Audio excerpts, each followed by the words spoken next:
Bueno, mis hermanos, estamos entonces ahora en el tiempo de la predicación de la palabra del Señor. Por tal motivo, les exhorto y les animo a que dispongan su corazón y su mente, que todo su ser, como dice el apóstol Pablo, espíritu, cuerpo y alma estén concentrados, dispuestos para Él. Les invito a orar para encomendar la enseñanza de su palabra en esta mañana. Padre, doy gracias a ti por la oportunidad que me das de estar vivo en este día y a mis hermanos también, de darnos fuerzas y salud para venir a este lugar hoy domingo, día tuyo, a congregarnos como tu pueblo, para adorarte y darte gracias, para alabarte y glorificarte por tu bondad y amor, Señor, y para ser exhortados por la luz inerrante y gloriosa de tu palabra. Por tal motivo te ruego, Padre, que dispongas nuestra mente y corazón en estos momentos para recibir el mensaje de tu palabra y ser edificados con la misma, para que nuestra vida sea transformada y conformada a la imagen de tu Hijo Jesús. Ayúdanos, Señor, a entender. Quita todo sueño y distracción y permite, Padre, que estemos concentrados y dispuestos a recibir tu palabra, para que esta palabra sea como semilla que cae en tierra fértil, que germina, crece y produce fruto al 100, al 60 y al 30, según tú lo tengas destinado. Padre, ayúdame y dame tus palabras para que lo que enseñe sea conforme a tu verdad, y tu pueblo aquí reunido en esta mañana sea exhortado, animado, consolado a vivir para tu gloria, Señor. Gracias, Dios, porque solo tú nos puedes dar la gracia de recibir tu palabra y estar dispuestos para ti en este día. En el nombre de Jesús, amén y amén. Abran sus Biblias en Primero de Reyes, capítulo 18. Primero de Reyes, primer libro de los Reyes, capítulo 18. En nuestro estudio de la vida del profeta Elías, hace 8 días vimos la escena del cuarto mandato que Dios le dio al profeta Elías. Pasados muchos días, dice ese mandato, vino palabra de Jehová al profeta Elías y le dijo: ve, muéstrate a Acab y yo haré llover sobre la tierra. 18:1. Por 3 años y medio, hermanos, Dios había escondido, había protegido a su siervo Elías del malvado rey Acab, que buscaba ansiosamente por todas partes al profeta para matarlo. Pero ahora, después de 3 años y medio de sequía, de juicio sobre la nación, había llegado la hora en que el siervo de Dios se enfrentara al malvado rey Acab. Elías, en obediencia a la palabra de Jehová, se dirige a Samaria para encontrarse con el rey, y yendo por el camino se encuentra con Abdías, el mayordomo del rey, el cual era un hombre, un siervo de Dios muy misericordioso y en gran manera temeroso de Jehová, como lo vimos hace 8 días. Este se encontraba, Abdías, se encontraba en obediencia al rey Acab, buscando hierba para las bestias, para los caballos y las mulas del rey, para que no se murieran. Y yendo en esa obediencia a su amo, se encuentra con el profeta Elías. Y el profeta le dice que le dé aviso al rey que venga a encontrarse con él. Abdías, por supuesto, le dice: no, yo no puedo hacer eso, porque si voy y le aviso al rey, el Espíritu Santo te arrebata y te esconde, porque mi amo solo quiere matarte. Entonces, cuando él venga, él me va a matar a mí, porque piensa que yo le mentí. Y Elías le dice: vive Jehová tu Dios, que hoy me presentaré ante Acab. Entonces, Abdías, con esa convicción de la palabra que Elías le había dado, va y le da aviso al rey. Versículo 16 de Primero de Reyes 18. Y ahí inicia nuestro pasaje en esta mañana. Verso 16. Abdías fue y le dio la noticia al rey Acab. Y Acab vino a encontrarse con el profeta Elías. ¿Qué nos dice el verso 16? Dice: entonces Abdías fue a encontrarse con Acab y le dio aviso, y Acab vino a encontrarse con Elías. Así que hoy consideraremos el encuentro de Elías con el rey Acab. Y entonces quiero que leamos de los versículos 16 al 19, que será el pasaje en el cual vamos a meditar esta mañana. Pongan sus ojos en el texto sagrado. Primero de Reyes 18, 16 al 19. Dice así: entonces Abdías fue a encontrarse con Acab y le dio aviso,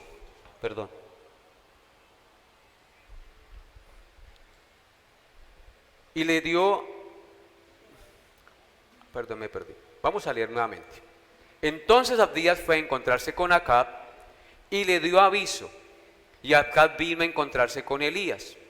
Cuando Acab vio a Elías, le dijo: ¿eres tú el que turbas a Israel? Y él respondió: yo no he turbado a Israel sino tú y la casa de tu padre, dejando los mandamientos de Jehová y siguiendo a los Baales. Envía pues ahora y congrégame a todo Israel en el monte Carmelo, y a los 450 profetas de Baal y a los 400 profetas de Acera, que comen de la mesa de Jezabel. Amén. Así que este será el pasaje en el cual vamos a meditar por un tiempo en esta mañana. La predicación lleva por título: el que turba a Israel. El que turba a Israel. En el pasaje que hemos leído y el cual vamos a estudiar, podemos ver tres cosas. En el verso 17 podemos ver la acusación del rey al profeta Elías. En el versículo 18 podemos ver la contundente respuesta del profeta al rey. Y en el versículo 19 podemos ver el desafío del profeta al rey. Así que vamos a empezar con el verso 17. ¿Qué dice el verso 17? Cuando Acab vio a Elías, le dijo: ¿eres tú el que turbas a Israel? Estas palabras acusadoras del rey al profeta Elías nos continúan revelando la maldad del corazón de este rey. ¿Eres tú el que turbas a Israel?, le dice. En esas palabras hay mucho que aprender. No vemos ningún entendimiento ni reflexión espiritual de parte del monarca acerca de la situación del país después de este terrible juicio de sequía y de hambruna. El rey no se arrepiente de su absurda idolatría. Se había comprobado con hechos que los ídolos de Baal y Acera, a los cuales adoraban, no podían evitar las calamidades de la sequía, no podían controlar el clima, ni traer lluvia que tanto necesitaban a la nación. Por más que hicieran ritos, sus dioses no podían hacer llover.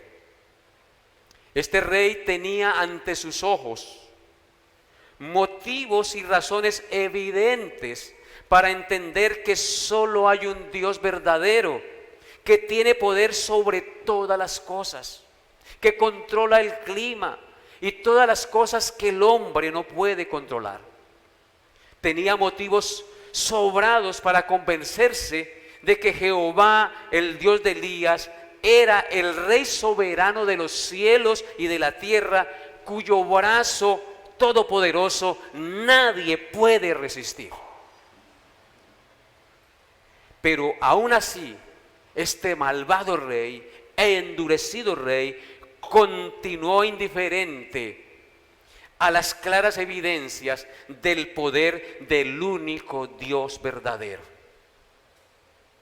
Cuando el rey ve a Elías y lo acusa de ser el que alborota a Israel, el que turba a Israel, es decir, el causante de las desgracias de la nación, porque eso es lo que está haciendo el rey, acusando a Elías de ser el causante de las desgracias de la nación. Cuando él le hace esta acusación, el rey no está reconociendo ninguna culpa ni responsabilidad sobre sí mismo, sino que ve la desgracia de su pueblo en el profeta y no en él. No discernía la mano de Dios en la sequía, ni se sentía avergonzado por su conducta idolátrica y pecaminosa delante de Dios. Por el contrario, Acab procuraba cargar la responsabilidad al profeta de ser el autor de las calamidades de la nación. ¿Notan ustedes la perversidad del corazón del rey? Y es que lamentablemente ese es el corazón caído y depravado de los hombres, hermanos. El corazón caído y depravado del hombre es duro como el diamante. No reconoce su culpa y siempre ve la causa de sus desgracias fuera de sí mismo y no en su propio corazón. Ve el pecado en los demás y no echa de ver la carga de la maldad que está en su propio corazón. Con razón el Señor Jesucristo dijo en Mateo 7:3 las siguientes palabras. ¿Qué dijo Cristo en Mateo 7:3? ¿Y por qué miras la paja que está en el ojo de tu hermano y no echas de ver la viga que está en tu propio ojo? Esa es nuestra tendencia, esa siempre es nuestra manera de actuar. Tratar de mirar la falta, el pecado y echar la culpa a los que están fuera y no culparnos a nosotros mismos. No reconocer nuestras faltas. Si nosotros disgustamos como esposos, si disgustamos como familia, como hermanos, la culpa es nuestra, no del otro. Si todos tuviésemos esa convicción de que cuando yo entro en discordia con otro, no fue porque el otro lo hizo, sino fue porque yo me dejé provocar, porque cedí a mi inclinado y perverso corazón en mis concupiscencias. Por eso el apóstol Santiago dijo: ¿de dónde vienen las guerras y los pleitos entre vosotros? Hizo una pregunta y luego dice: ¿no es de vuestras pasiones las cuales combaten en vuestros miembros? Entonces, ¿de dónde vienen las guerras? ¿De fuera o de dentro de nosotros? De dentro de nosotros. Acab no entendía, Acab no reconocía que la desgracia de la nación era causa de su pecado, era a causa de la idolatría y de la maldad que él y su mujer y su séquito que le servía habían implementado sobre la nación, y que la nación como borreguitos se fueron tras los Baales, dejando al Dios verdadero. No lo reconocía y entonces le echó la culpa ¿a quién? Al profeta Elías. Un ejemplo de no aceptar la culpabilidad lo tenemos claramente en Caín, cuando presentó ofrenda a Jehová, la cual el Señor no miró con agrado. Ustedes recuerdan la historia. Los dos hermanos presentan ofrenda, pero la ofrenda de Caín no fue agradable a los ojos de Dios. ¿Y por qué no fue agradable a los ojos de Dios? Porque Caín no la presentó como Dios lo había establecido, mientras que la de su hermano Abel sí era como Dios lo había establecido. En razón de esto, Caín se enojó con su hermano y contra el mismo Dios, y no vio la maldad de su corazón, no aceptó su culpabilidad, no aceptó que la ofrenda que le presentó al Señor no era conforme a lo que Dios había establecido. Seguido de esto, su actitud orgullosa, arrogante, no escuchó al llamado del arrepentimiento que Dios le hizo, porque Dios lo llamó al arrepentimiento y le dijo: si bien hicieres, Caín, ¿no serías enaltecido? Pero si no hicieres bien, por supuesto que no vas a ser enaltecido, y el pecado se va a enseñorear de ti si no te arrepientes, si no reconoces tu falta. Entonces Caín no escuchó la voz del llamado de Dios a su arrepentimiento. ¿Y qué hizo? Endureció su corazón, y lleno de odio y de resentimiento, esto lo llevó a matar a su propio hermano Abel, porque no escuchó la voz del llamado de Dios al arrepentimiento. Acab no escuchó la voz de Dios del llamado al arrepentimiento a través del juicio que se ciñó sobre la nación. Siguió endurecido y le importó un pepino lo que pasó en la nación. A este rey no le importó cuán graves fueron los tiempos que le tocó vivir. No le importó la gravedad del hambre sobre su país, ni cuánta miseria, desolación y muertes tuvieron que sufrir las familias de Israel. Solo le importaba básicamente tres cosas a este rey. En primer lugar, solo le importaba su propio bienestar. En segundo lugar, solo le importaba la vida de sus caballos y de sus mulas para que estuvieran vivas para poder traer la comida de lejos para el palacio. Y en tercer lugar, solo le importaba la exaltación de los ídolos falsos de su manipuladora mujer, en los cuales él también había puesto su confianza.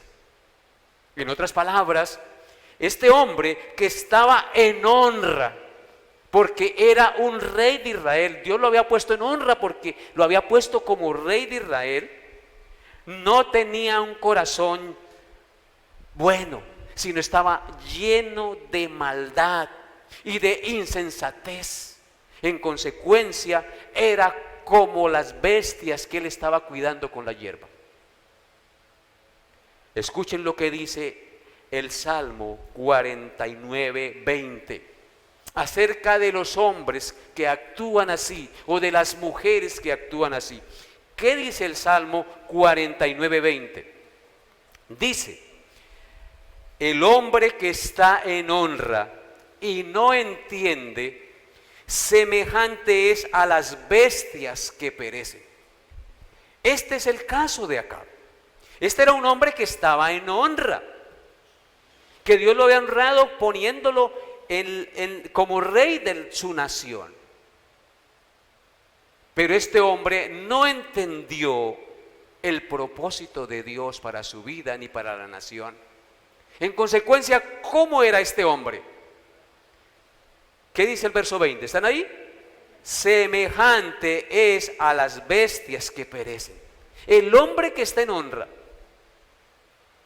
y no entiende, semejante es a las bestias que perecen.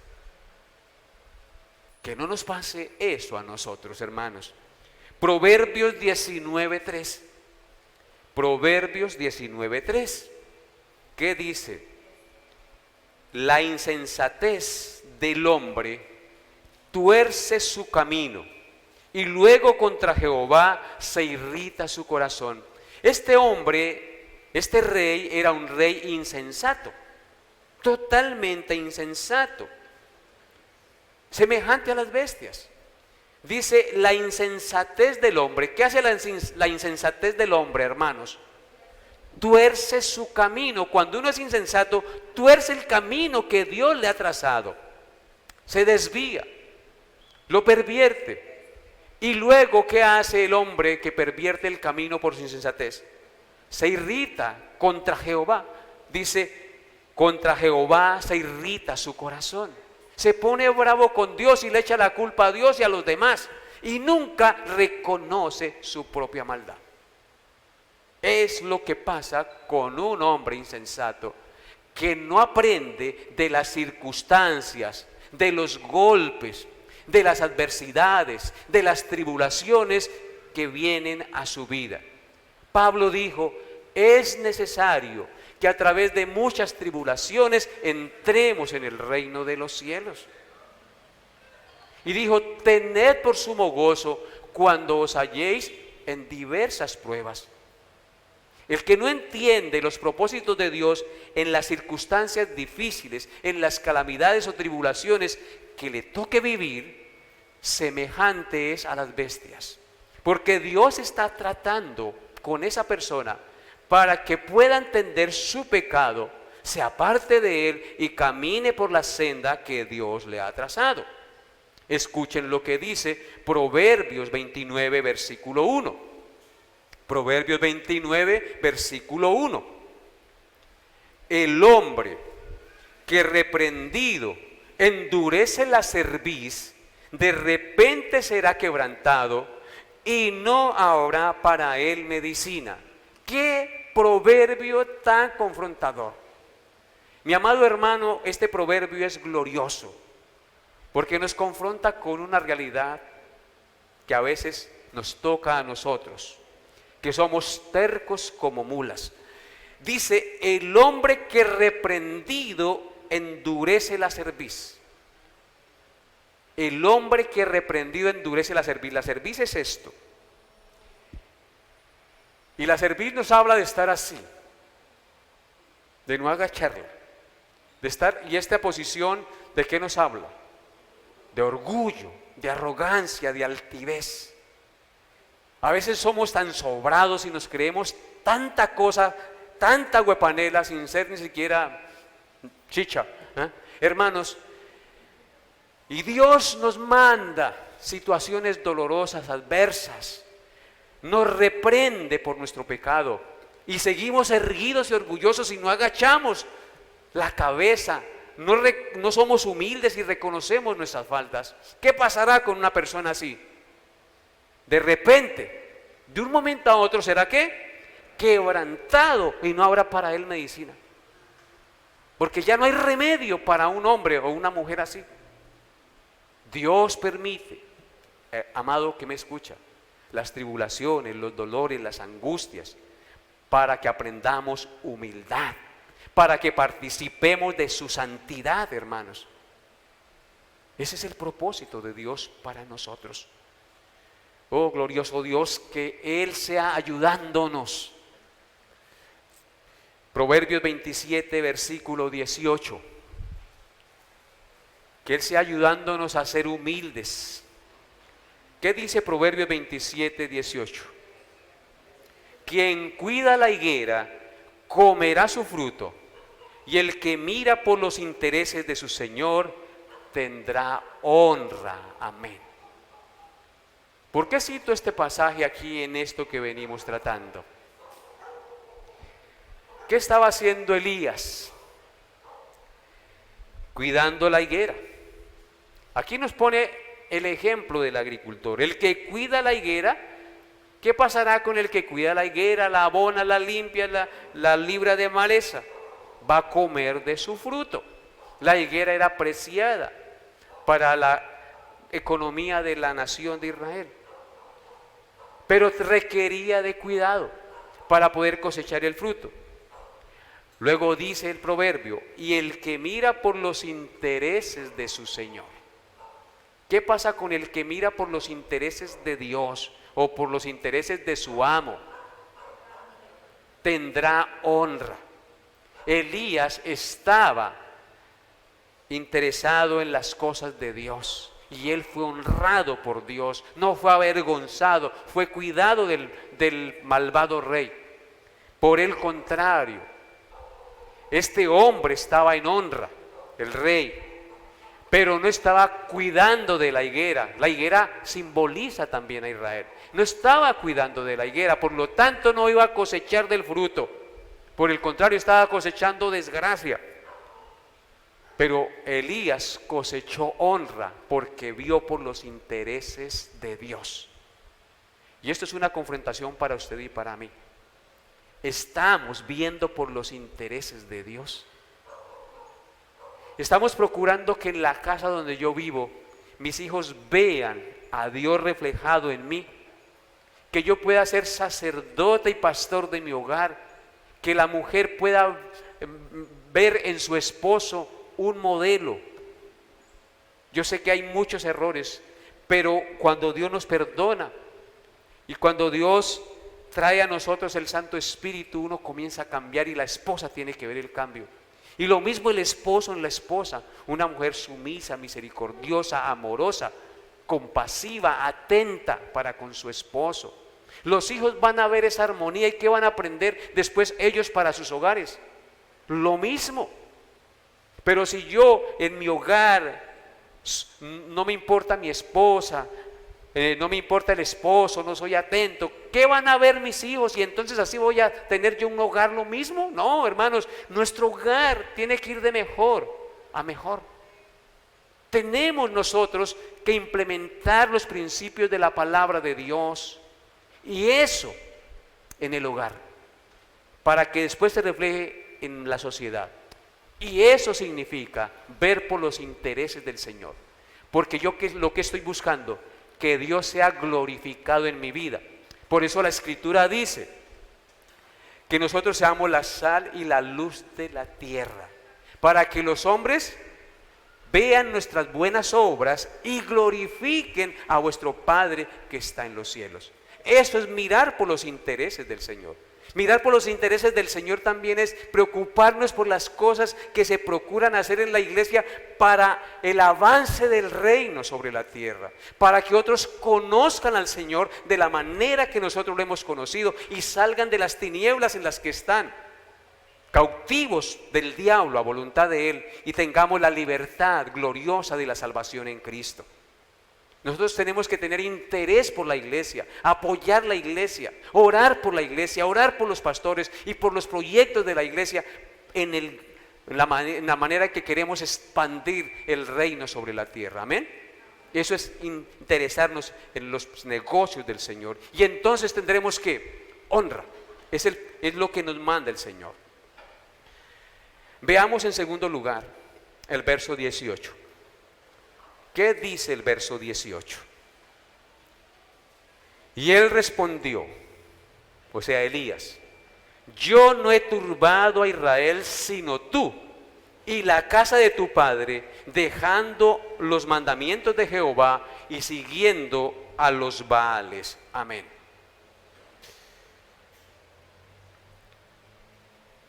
En este versículo 18 vemos la contundente respuesta del profeta a las acusaciones del rey.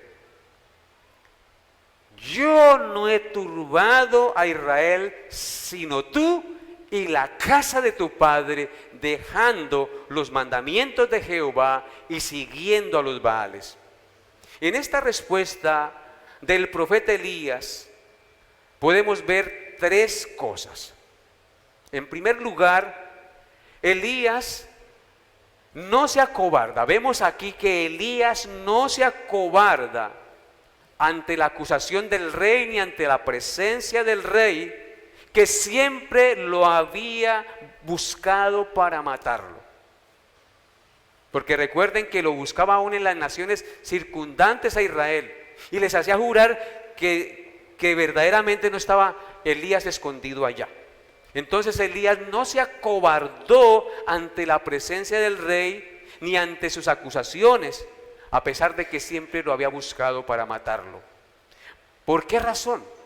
Porque el corazón de Elías estaba seguro que él era un embajador de un rey muchísimo más grande y más poderoso. Y en consecuencia nadie podía hacerle daño si él no se lo permitía. De hecho, ya lo había demostrado cuidándolo durante 3 años y medio. O sea que Elías tenía la convicción que él no era siervo de un hombre, sino del Rey de Reyes y Señor de Señores, que gobierna el cielo y todas las cosas. ¿Cuál es su convicción acerca de quién gobierna su vida? ¿En quién están cifradas sus esperanzas? ¿En el nuevo presidente que subió a gobernar a los colombianos? ¿O en el Dios que gobierna el universo entero y todas las cosas que en él hay? Así que esto es muy importante entenderlo. Por eso, en el Salmo 27, versículo 3, parece que Elías tenía esta convicción. ¿Qué dice el Salmo 27, versículo 3? Aunque un ejército acampe contra mí, no temerá mi corazón. Aunque contra mí se levante guerra, yo estaré confiado. Parece ser que esa era la convicción del profeta Elías. Aunque el ejército del rey Acab acampara contra él, no temería su corazón. Aunque contra él se levantara guerra, él estaría confiado porque Dios estaba con él. Y esa debe ser nuestra seguridad y nuestra confianza para nosotros también. En segundo lugar, en esta respuesta de Elías al profeta, vemos que Elías devuelve sin temor la acusación de la culpa al rey. Devuelve sin temor la acusación de la culpa al rey. Elías le dice: yo no he turbado a Israel como tú dices, sino tú y la casa de tu padre. Le devuelve la acusación. Esta era una acusación grave y directa del profeta, que pone de manifiesto el pecado del rey, tal como lo hizo el profeta Natán cuando fue a confrontar ¿a quién? A David por su pecado de adulterio con Betsabé. El profeta Natán le dijo a David: ese hombre injusto que ha matado la novillita de aquel hombre pobre, eres tú, rey. Lo acusa directamente. Solo que hay una gran diferencia. El rey David se arrepintió de su pecado y se volvió a Dios, mientras que este rey de Israel no se arrepintió, sino que endureció su pecado y no se volvió a Jehová. El profeta le dice: el culpable no soy yo, sino tú y la casa de tu padre. Los culpables de las tristezas y de la desgracia de la nación de Israel son ustedes y no yo. Eran las obras malas e idolátricas de Acab y de la casa de su padre lo que había traído la sequía y el hambre a la nación. El profeta Elías, lejos de ser enemigo de Israel, procuraba su bien. Es cierto que Elías había orado para que no lloviera y Dios juzgara a la nación por su impiedad y por la apostasía del rey y de esta nación, pero esto lo había hecho porque él deseaba que a través de ese juicio la nación y el rey se arrepintieran y rectificaran su camino, volviéndose al Dios vivo y verdadero. El rey y su familia eran los líderes de la rebelión contra Dios, y el pueblo los había seguido ciegamente como borreguitos a ellos. Esa fue la causa de la aflicción. Ellos eran los turbadores de la nación y no el profeta Elías. Onri es el padre de Acab y fue uno de los peores reyes que jamás tuvo Israel. Acab había seguido los pasos impíos de su padre de una manera más grotesca y descarada. Por eso él dice, tú y la casa de tu padre. ¿De dónde aprenden los hijos? De los padres. Padre de familia, ¿qué le enseña usted a sus hijos? ¿Qué ejemplo les está dando? Por favor, hay que reflexionar sobre eso. Tarde o temprano, si usted no siembra buenas cosas, buen ejemplo en sus hijos, usted verá las desgracias. Usted siembra vientos y va a cosechar tempestades en sus hijos. Aquí lo vemos. Tú y la casa de tu padre, porque los padres habían dado mal ejemplo y ese ejemplo había contaminado a los hijos. Porque Dios visita la maldad de los padres sobre los hijos hasta la tercera y cuarta generación. ¿Cómo lo visita? Con el mal ejemplo que nosotros les damos. Contaminamos la generación que Dios nos da para que reflejara a la imagen de Dios. La contaminamos con el pecado. Por eso debemos nosotros orar y clamar por nuestros hijos para ser ejemplo, buen testimonio de la luz de Jesús en nuestro hogar. Amén. En tercer lugar, vemos que el profeta procedió a aportar pruebas de la acusación que había hecho contra el rey Acab. Le dice, han dejado los mandamientos de Jehová y han seguido a los Baales. ¿Cuáles eran las pruebas del pecado?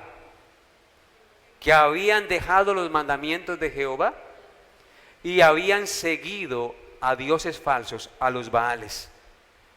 Dos pecados gravísimos habían practicado el rey y la nación: dejar los mandamientos de Dios y seguir a los falsos dioses de Baal y Acera. Amados hermanos y amigos que me escuchan, la apostasía y la idolatría nunca vienen sin causa. Estas cosas vienen cuando abandonamos los mandamientos de Dios y no los tenemos en cuenta. Por eso el apóstol Juan dijo en su primera carta, en el capítulo 3, que la transgresión de la ley es el pecado. Dijo, el pecado es la transgresión de la ley. ¿Qué es el pecado, hermanos? ¿Qué había hecho Acab y la nación? Transgredir la ley. Por lo tanto, habían pecado. ¿Cuándo pecamos nosotros? ¿Cuándo sabemos que hemos ofendido a Dios? Cuando violamos los mandamientos del Señor. Por eso es tan importante conocer los 10 mandamientos, tenerlos en la mente y en el corazón, porque ellos son lo que nos muestran la maldad que hay en nosotros. En Proverbios capítulo 26, versículo 7, creo. Proverbios 26, 2, no. Proverbios 26, 2. Dice, como el gorrión en su vagar y como la golondrina en su vuelo, así la maldición nunca vendrá sin causa. Dios no estaba castigando injustamente la nación ni al rey. Los había castigado por justa causa. Dice aquí que como el gorrión en su vagar y como la golondrina en su vuelo. Nosotros ya sabemos cómo vuelan los gorriones y cómo vuelan las golondrinas, ¿sí o no? Las golondrinas vuelan, se la pasan casi la mayoría de tiempo en el aire. Y lo mismo el gorrión se mantiene así suspendido en el aire, chupando el néctar de las flores. Así, de esa manera, dice, la maldición nunca viene sin causa. Esta nación estaba cosechando lo que había sembrado. Habían abandonado los mandamientos del Señor y ahora estaban cosechando el fruto de su infidelidad. Dios le había dado a la nación de Israel y a sus gobernantes, escúchenlo bien, de manera escrita su ley, sus santos mandamientos, para que gobernaran su vida y gobernaran justamente la nación. Pero el rey había desechado los mandamientos del Señor. Moisés, cuando dio la Torá, la ley, en uno de sus apartes dio instrucciones para cuando un rey gobernara. Y en uno de sus apartes, miren lo que dice, las recomendaciones, la instrucción que le da el rey. Deuteronomio 17, 18 al 20. Deuteronomio 17, 18 al 20. La instrucción que Dios le da a la Israel para que los reyes tengan en cuenta es la siguiente. Deuteronomio 17, 18 al 20. Cuando se siente sobre el trono de su reino, son instrucciones para un rey. Cuando se siente sobre el trono de un reino, entonces escribirá para sí un libro, una copia de esta ley del original que está al cuidado de los sacerdotes y levitas. Y la tendrás consigo y leerá en él todos los días de su vida, para que aprendas a temer a Jehová su Dios, para guardar todas las palabras de esta ley y estos estatutos, para ponerlos por obra, para que no se eleve su corazón sobre sus hermanos, ni se aparte del mandamiento a diestra ni a siniestra, a fin de que prolongue sus días en su reino, él y sus hijos en medio de Israel. ¿Cuál era la instrucción para un gobernante? Que tuviera una copia de la ley escrita que Dios le había dado a los sacerdotes y levitas para instruir espiritualmente a Israel. ¿Qué debía hacer el rey con la copia de la ley? Leerla todos los días, para que la ley fuera la que guiara sus pasos y su corazón no se apartara de los mandamientos del Señor y pudiera juzgar con justicia y con rectitud la nación. ¿Qué había hecho Acab? ¿Ustedes creen que él tenía una copia de la ley en su trono? No, tenía las copias de las doctrinas de Baal y las instrucciones de su mujer, pero no había tenido en cuenta la ley del Señor. Desechó la palabra de Dios. En consecuencia, cuando uno desecha la palabra de Dios, se vuelve tirano, se vuelve altanero, se vuelve orgulloso, se vuelve idólatra, se ama a sí mismo, etcétera, etcétera, etcétera. Como vemos a nuestros gobernantes, que no tienen en cuenta la ley de Dios. Antes, por el contrario, la han sacado de los colegios y las universidades y los claustros educativos, porque la consideran dañina para formar el pensamiento y el corazón y la moral de las personas. ¡Qué insensatez! ¿No les parece? ¡Qué insensatez! El primero y el segundo mandamiento de la ley de Dios dice: no tendrás dioses ajenos delante de mí. Eso debía recordarlo ¿quién? Acab. Y debe recordarlo usted y yo. No debemos tener dioses ajenos delante de nosotros. El segundo mandamiento que dice: no te harás imagen ni ninguna semejanza de lo que esté arriba en el cielo, ni en la tierra, ni en las aguas de debajo de la tierra. No te inclinarás a ellas ni las honrarás. ¿Pero qué estaba haciendo acá? Precisamente violando tajantemente esos dos mandamientos, porque no los tenía en cuenta. Le importaba un pepino lo que la ley de Dios dijera. Hermanos, esto es supremamente grave. La ley del Señor es clara y enfática.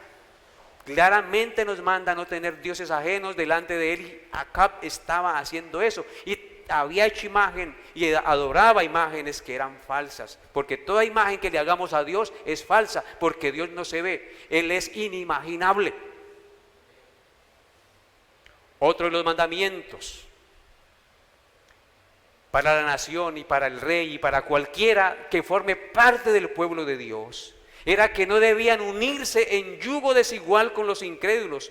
Pero el rey Acab había ignorado este mandamiento y se había casado con una mujer pagana, idólatra, perversa, seguidora de dioses falsos como Baal, su mujer Jezabel. Joven, mujer, hombre que me escucha, Dios dice que no te debes unir en yugo desigual con los incrédulos. ¿Qué pasó con Acab? De pronto hasta creía en Dios, pero cuando se casó con la mujer lo llevó ¿a qué? A adorar sus ídolos y hizo que se apartara del Dios verdadero. No debemos unirnos en yugo desigual con los incrédulos. Es preferible estarse solo que mal casado, porque usted va a blasfemar contra Dios. Noten lo que dice Deuteronomio 7, del 1 al 5. Deuteronomio 7, del 1 al 5 dice: cuando Jehová tu Dios te haya introducido a la tierra en la cual entrarás para tomarla, y haya echado de delante de ti a muchas naciones, al Eteo, al Gergeseo, al Amorreo, al Cananeo, al Fereceo, al Heveo, al Jebuseo y a todos los que huelen feo, 7 naciones mayores y más poderosas que tú, y Jehová tu Dios les haya entregado delante de ti y les hayas derrotado, las destruirás del todo.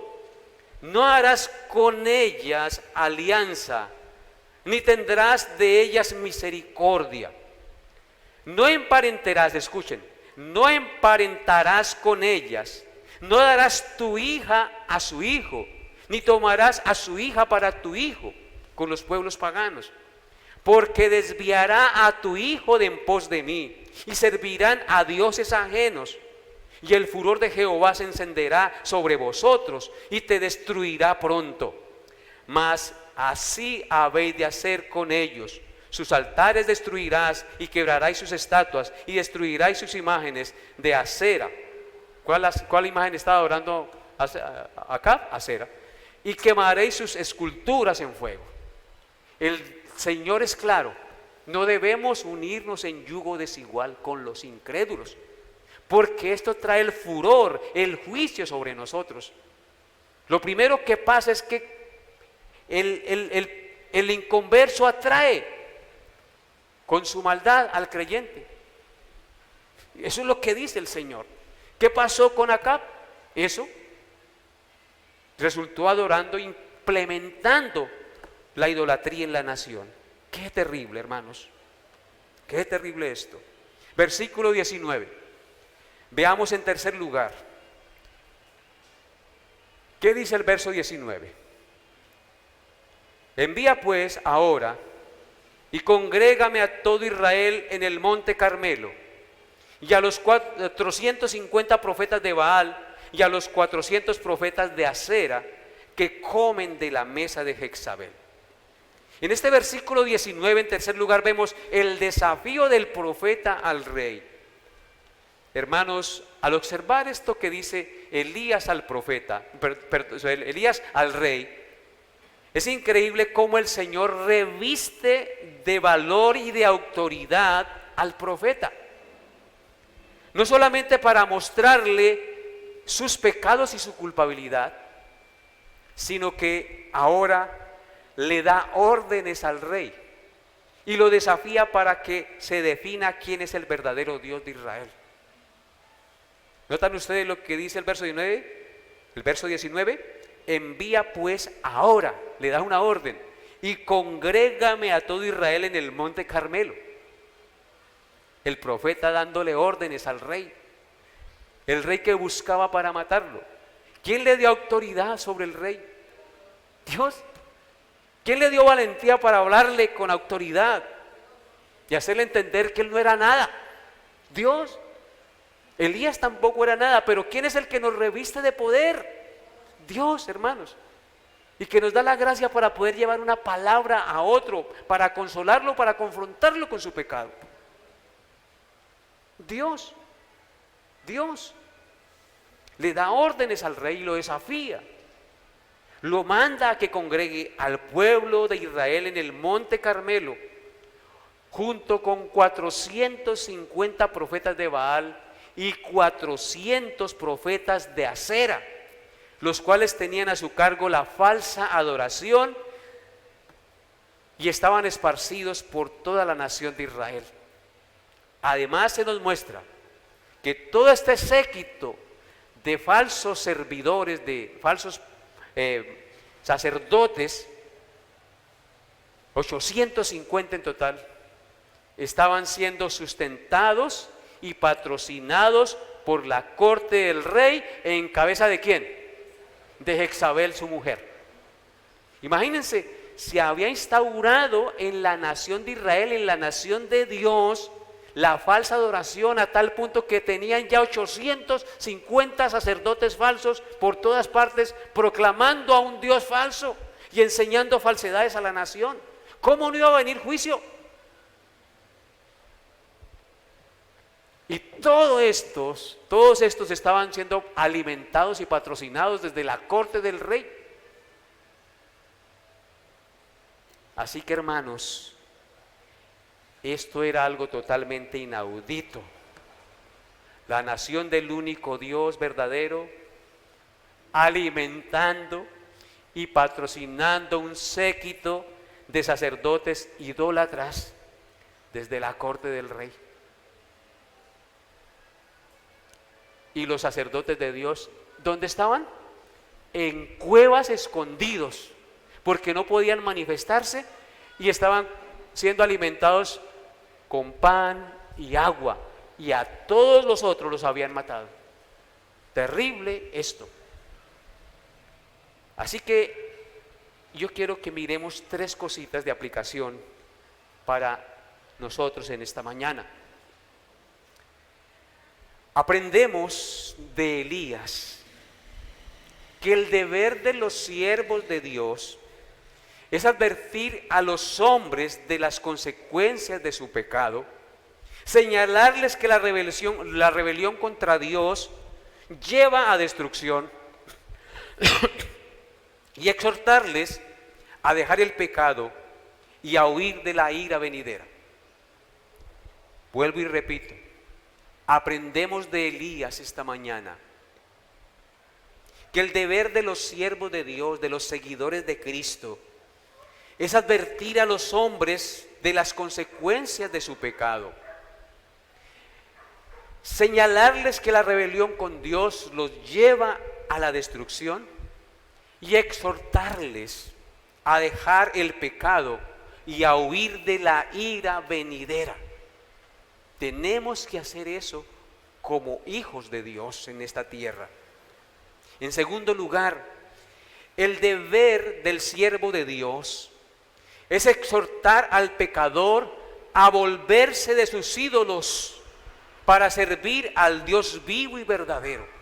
Si usted ve que un amigo, que un hermano está apartado de Dios y está sirviendo a ídolos, usted tiene el deber de decirle que eso no está bien y que debe creer en el único Dios, porque usted sí conoce al único Dios. Si usted se queda callado, usted no está haciendo luz. No tema, Dios le puede revestir de autoridad y de sabiduría para hablarle a aquel que de pronto a usted le da miedo hablarle, porque si no, si le digo algo se pone como un tote. No, confíe en Dios, confíe en Dios. Elías no le tuvo miedo al rey. ¿Saben por qué? Porque estaba lleno del Espíritu Santo de Dios. Estaba mirando por los intereses de su Señor. ¿Y usted, mi hermano, cómo anda? ¿Cómo vive? En tercer lugar, el deber del siervo de Dios es reprobar el pecado y declarar que la paga del pecado es la muerte. Hay que decirle al que está equivocado que eso es pecado y que la paga del pecado es la muerte, pero que la dádiva de Dios es vida eterna en Cristo Jesús, Señor nuestro. Tenemos que hacer eso. No solamente señalar el pecado, sino la salida a su pecado. Porque muchas veces nos quedamos recriminando y recriminando, pero no le mostramos la salida al problema, al pecado que él está enfrentando.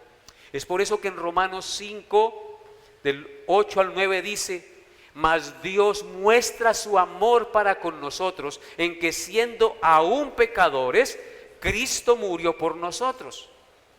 Pues mucho más estando ya justificados en su sangre, por él seremos salvos de la ira. ¿Por quién es el único que podemos ser salvos de la ira? ¿Por quién, hermanos? Por Jesucristo. ¿O no dijeron nada ustedes? Por Cristo. ¿Quién es el único que le puede salvar de la ira que vendrá sobre el mundo entero?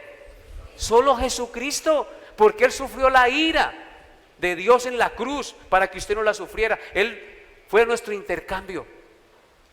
Él fue sentado en la silla del juicio y recibió el castigo que tú y yo merecíamos. Por eso Él muestra su amor para con nosotros en que siendo aún pecadores, Cristo murió por nosotros.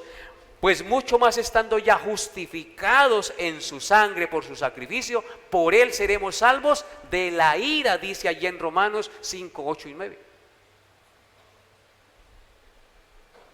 Y por eso Cristo dijo: de cierto os digo, el que oye mi palabra y cree al que me envió, tiene vida eterna y no vendrá a condenación, mas ha pasado de muerte a vida. Yo pienso que decirle unas palabras así tan hermosas, tan consoladoras, tan esperanzadoras a alguien que está cometiendo pecado, le pueden traer luz y paz, ¿cierto? Guiarlo para que Él venga a los pies de la cruz. Y ese es su deber y ese es mi deber, mi amado hermano, como Elías. Y por último, hermanos, aprendamos a confiar en Dios como confió el profeta Elías. El profeta confió en Jehová y no se atemorizó ante el malvado rey que lo buscaba ansiosamente para matarlo. No nos atemoricemos ante los hombres que son más poderosos que nosotros. Recordemos que simplemente son hombres mortales, un costalado de huesos como nosotros, llenos de impiedad. Recordemos que con nosotros está el brazo poderoso de Dios, mientras que con ellos está el brazo de carne que es quebrantable y no prevalece contra el brazo poderoso y fuerte del Señor. Por eso, hermanos, quiero terminar con esto. Aprendamos de Cristo. Más que de Elías, aprendamos de Cristo, quien cuando vino a este mundo, cuando vino a esta tierra, en el tiempo de la Pascua, antes de la fiesta de la Pascua, sabiendo Jesús que había llegado su hora, dice, para que pasase de este mundo al Padre, como había amado a los suyos, los amó hasta el fin. Y cuando se cumplió el tiempo en que Él había de ser recibido arriba, afirmó su rostro para ir a Jerusalén. Y ustedes saben cómo fue el paso para que Jesucristo fuera recibido arriba, ¿no? ¿Qué tuvo que pasar? El trago amargo de la cruz. Llegó el tiempo de ser recibido arriba, pero para ser recibido arriba tenía que pasar por los sufrimientos del Calvario. Tenía que recibir la ira de Dios sobre sí. Tenía que ser abandonado por su Padre. ¿Recuerdan lo que Él dijo? Dios mío, ¿por qué me has desamparado? Recuerda lo que Él sufrió en su espíritu, que sudó gotas de sangre y dijo: Padre, si quieres pasa de mí esta copa, pero no se haga mi voluntad sino la tuya. Aprendamos de Cristo, que confió en el Padre, aunque el Padre lo matara. Porque eso es lo que hizo el Padre, mató a Cristo para que tú y yo tuviéramos vida. ¿Cómo no hemos de vivir para la gloria del Señor? ¿No les parece? ¿Cómo no hemos de vivir cada día encausados para la causa de Cristo? ¿Cómo no hemos de arrepentirnos de nuestros pecados y vivir para Él? Hermanos, que Dios les haya hablado a su corazón. Colóquense de pie y demos gracias a Dios. Amado Dios y Padre, te alabo y te bendigo, mi Señor, porque Jehová nuestro Dios está con nosotros. Hoy te damos gloria y honra a ti, Señor. Tú estás en todas partes, pero de manera especial estás cuando su pueblo se reúne, porque dice tu palabra que allí envías bendición y vida eterna. Jehová está con nosotros. Jehová está en el que nos ayuda. Por tanto, Yo veré mi deseo en los que me aborrecen, dice el salmista. Mejor es confiar en Jehová que confiar en el hombre. Mejor es confiar en Jehová que confiar en príncipes. Ayúdanos a confiar en ti, Altísimo Dios. No en la plata, no en el trabajo, no en los hombres, sino en ti, Señor. Y ayúdanos, Señor, a interesarnos por los asuntos del reino cada día, a reflejar la luz, el amor y la misericordia de Cristo en nuestra vida personal y en nuestra vida de hogar, en nuestra vida laboral, en nuestra vida de comunidad, Padre. Te alabo y te bendigo, Padre, y te pido perdón por nuestros pecados y te rogamos, Dios, que nos limpies más y más de nuestra maldad. Y ayúdanos a perdonar a los que nos es difícil perdonar, a amar a los que nos es difícil amar, Señor, porque así reflejamos la imagen de Cristo en nuestra vida, Padre Santo. Así lo entendemos, mi buen Dios, porque tu palabra así nos lo revela. Y hoy te ruego, Padre Santo, que si hay alguien que no ha creído en ti, tú toques su conciencia y su corazón para que él reconozca su pecado y pueda entender que solo en Jesús hay salvación y vida eterna. Ven a los pies de la cruz, pecador que me escuchas, y lava tus pecados en la sangre del Cordero. Solo en Él hay esperanza y salvación. El día de la muerte llegará a todos nosotros, y solo los que estemos en Jesús seremos salvos de la ira venidera y moriremos en la esperanza de la resurrección. Así que ven, pecador, y confía en Jesús, porque solo Jesús te puede perdonar. Solo Jesús te puede dar verdadero propósito a tu existencia y hacerle entender que sin Él nada somos. Gracias, Padre, por este tiempo. Ahora encomiendo este día en tus manos y a cada familia en este lugar y a los que nos escuchan.